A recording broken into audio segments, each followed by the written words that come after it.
2024 ఎన్నికల తర్వాత కూడా మనం కొన్ని పథకాలను అమలు చేస్తా ఉన్న కొన్ని పథకాలను ఎట్టి పరిస్థితిలోనూ కొనసాగాల్సిందే. 2024 ఎన్నికల తర్వాత కూడా మనం అమలు చేస్తా ఉన్న కొన్ని పథకాలను ఎట్టి పరిస్థితుల్లోనూ కూడా కొనసాగాల్సిందే.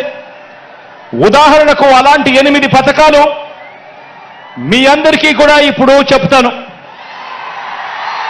66 లక్షల మంది పెన్షన్లకు 66 లక్షల మంది పెన్షన్లకు మన ప్రభుత్వం ఖర్చు చేస్తా ఉన్నది దాదాపుగా 24,000 కోట్లు.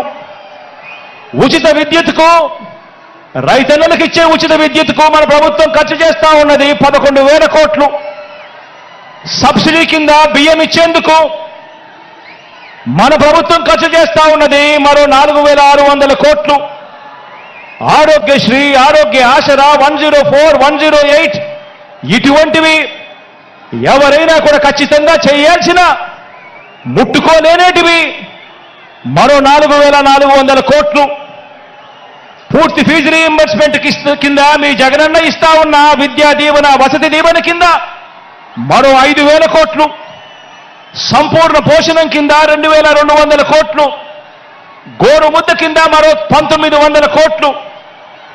కేవలం ఈ 8 పథకాలకే. అంటే ఎట్టి పరిస్థితిలోనూ కూడా వీటిని టచ్ కూడా ఎవరు చేయలేరు.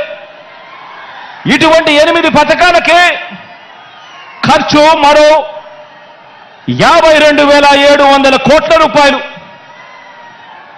ఇవి ఖచ్చితంగా ఎవరైనా కూడా చేయాల్సిందే. ఇవి కాక చంద్రబాబు నాయుడు గారు చెప్పిన సూపర్ 6 అంటున్న 6 వాగ్దానాలకు ఎంత ఖర్చు అవుతుంది అని లెక్క వేస్తే ఇది పచ్చి మోసమే అని తెలిసినా, అవి ఎవరూ కూడా అమలు చేయలేనివి అని చెప్పి కూడా తెలిసినా కూడా ప్రజలకు తెలియజేద్దామని చెప్పి లెక్క వేయిస్తే ఆ 6 పథకాలకు అదనంగా కావాల్సింది ఏటా మరో 73,440 కోట్ల రూపాయలు. ఇది కాక చంద్రబాబు నాయుడు గారు ఈ మధ్యనే 7వ హామీ అని చెప్పి బీసీలకు 50 ఏళ్లకే పెన్షన్ అదనంగా పెంచి ఇస్తానని చెప్పి తాను చెప్పిన 7వ హామీకి అయ్యే ఖర్చు కూడా లెక్కేసుకుంటే ఇది అదనంగా మరో 13,872 కోట్లు. అంటే చంద్రబాబు నాయుడు గారు చెప్పిన 6 6లు, చంద్రబాబు నాయుడు గారు చెప్పిన 6 పథకాలకు ఈ 7వ పథకానికి ఈ రెండు కలిపితే 87,312 కోట్లు. ఇంతకుముందు నేను చెప్పినట్టుగా 8 స్కీములకు ఎవరైనా కూడా టచ్ చేయలేని ఈ స్కీములకు ఖచ్చితంగా ఎలాగో చేయాల్సిన అవసరం ఉన్న ఈ స్కీములకు ఖర్చు అయ్యేది మరో 52,700 కోట్లు. అంటే రెండు కలిపితే అక్షరాల 1,40,000 కోట్ల రూపాయల గురించి చంద్రబాబు గారు చెప్తా ఉన్నారు. ఆలోచన చేయమని అడుగుతా ఉన్నాను. ప్రతి సంవత్సరం 1,40,000 కోట్ల రూపాయలు అంటే మనం ఎంతో కష్టపడితే ఎక్కడా లంచాలు లేకుండా ప్రజల చేతికే ఇస్తే గతంలో ఎప్పుడూ జరగని విధంగా పాలనలో ఎన్నో మార్పులు తీసుకువచ్చి మరీ పాలన చేస్తే మీ బిడ్డ ప్రభుత్వం ఎప్పుడూ జరగని విధంగా లంచాలు లేకుండా, వివక్షలు లేకుండా పూర్తిగా కట్టడి చేసి ఎంతో కష్టపడితే ఇవ్వగలిగింది సంవత్సరానికి 75,000 కోట్లయితే మరి ఇవాళ చంద్రబాబు నాయుడు గారు చెప్తా ఉన్న హామీలు ఇప్పటికే 1,40,000 కోట్ల రూపాయలు దాటుతా ఉన్నాయి అనంటే ఇక ఆలోచన చేయండి. ఈ పెద్ద మనిషి చంద్రబాబు నాయుడు గారు చెప్పే ఈ హామీలు మళ్ళీ ప్రజలను ఎంతగా మోసం చేసేందుకు చెప్తా ఉన్నాడో అని ఒక్కసారి ప్రతి ఒక్కరూ కూడా ఆలోచన చేయమని అడుగుతా ఉన్నా. మరి ఈ డబ్బు ఎక్కడి నుంచి తెస్తారు అని అంటే చంద్రబాబు గారు మాట్లాడరు. ఇదే అంశాల మీద సుదీర్ఘంగా కూడా ప్రజలందరికీ కూడా తెలియాలి అని అసెంబ్లీలో సుదీర్ఘంగా దీని గురించి వివరించడం కూడా జరిగింది.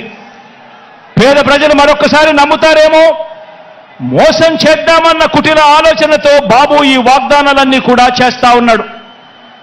ఎలాగో అబద్ధాలు చెప్పేటప్పుడు ఆ అబద్ధాలకు హద్దులు ఎందుకని, భావదారిద్ర్యం ఎందుకని, చంద్రబాబు నాయుడు గారు అబద్ధాలు చెప్పే సిద్ధాంతాన్ని నమ్ముకున్నాడు. నమ్మిన వాడు మునుగుతాడు, నమ్మించిన వాడు దోచుకోగలుగుతాడు అన్నది బాబు సిద్ధాంతం. బాబు మేనిఫెస్టో ఏ ఒక్కరైనా కూడా నమ్మటం అంటే బంగారు కడియం ఇస్తానని చెప్పి ఆ పులిని నమ్మినట్టుగానే, ఆ కథలో పులిని నమ్మినట్టుగానే ప్రజలందరూ కూడా మోసపోతారు అని కూడా ఈ సందర్భంగా తెలియజేస్తా ఉన్నా. ఆలోచన చేయమని అడుగుతా ఉన్నా. ఈ 58 నెలల్లో 130 సార్లు మీ బిడ్డ బటన్ నొక్కాడు. ఈ 58 నెలల్లో ప్రజల కోసం మీ బిడ్డ 130 సార్లు బటన్ నొక్కాడు. దాదాపుగా 2,70,000 కోట్ల రూపాయలు డీబీటీగా నేరుగా నా అక్క చెల్లెమ్మల కుటుంబాల ఖాతాల్లోకి నేరుగా పంపించాం. దేశ చరిత్రలోనే ఇదొక రికార్డు. మన రాష్ట్రంలో ఎప్పుడూ జరగని విధంగా, మనం ఎప్పుడూ కూడా చూడని విధంగా ఈరోజు ఈ కార్యక్రమం ఈ 58 నెలల్లో జరిగింది అనంటే అది కేవలం మీ జగన్కు మాత్రమే సాధ్యమైంది. అది కేవలం వైఎస్ఆర్ కాంగ్రెస్ పార్టీకి మాత్రమే సాధ్యమైంది అని కూడా చెప్పడానికి గర్వపడతా ఉన్నా.